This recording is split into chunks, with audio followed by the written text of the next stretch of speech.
Today we have one of the two active amplifiers out of a 91 through 96 G20. This is one of the active amplifiers. This one happens to be for the rear speakers. We do have locations on our website along with door panel and stereo removal instructions, but we're going to show you how to repair this amplifier for intermittent audio.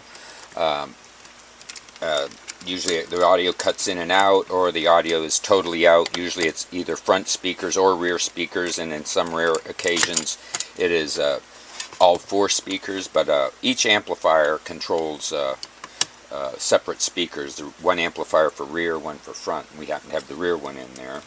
There are several screws that hold this together, two different types and two different sizes, and the three longer ones go into the side of this metal heatsink here, and these secure the output ICs that are internal to this amplifier to the metal frame or heatsink here to dissipate the heat.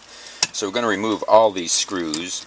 There are 8 in total, 5 with little washers on them that will go everywhere except for along the heatsink.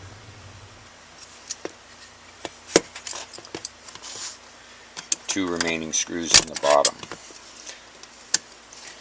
and this will allow us to disassemble the amplifier here and take a look at it.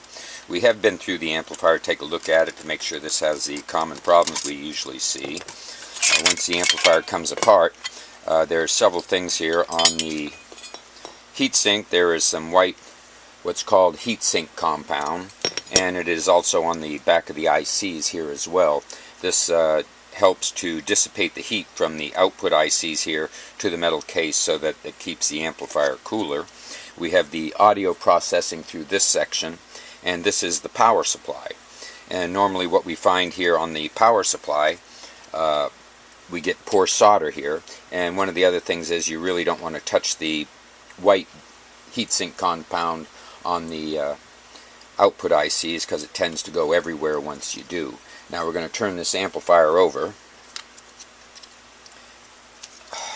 There it is already. What we repaired the solder along the output ICs, the main chips here. Really saw nothing drastic there. There was several other joints, solder joints or connections through the circuit board that we also touched up, but usually this problem is caused by the power transformer here, and we usually have a little piece of rubber that we're going to have to peel back, and the heatsink compound is everywhere. And this is going to give access to the two connectors here for the power 12 volts to come in and go through. And let's see if you can see closely, get the right angle on this. But looking real closely at this, I can see it without the magnifying glass. There are like little rings that show open connections around these two solder connections. So what we're going to do is use our solder and repair these solder connections on this board.